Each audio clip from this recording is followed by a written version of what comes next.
Actually, a question also from the community's chat. Sabi ni Derek, what are the scenarios or possibilities that Duterte can be returned to the Philippines? Is there a scenario na pwede siyang bumalik dito, considering what you laid out earlier?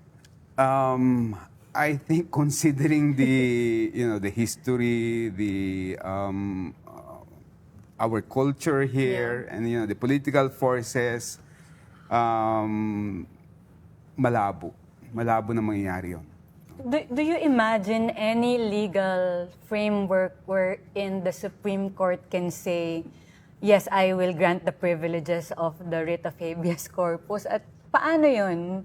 Imposible na mangyari yun kasi ang habeas corpus is premised and predicated on the presence of the person in the Philippines na nasa jurisdiction pa ng ating mga korte. Ito wala na si former President Duterte, no? And he is under the custody of an international court, no? Walang jurisdiction and walang power yung Supreme Court natin. Even our Supreme Court has no power to issue orders against an international court. Right. Makes you think na pivotal at importante the decision to put him on a plane and let right that away. plane take Actually. off. And to not allow him to leave Villamor, right? From Naiya diretso Villamor, that's basically the same compound.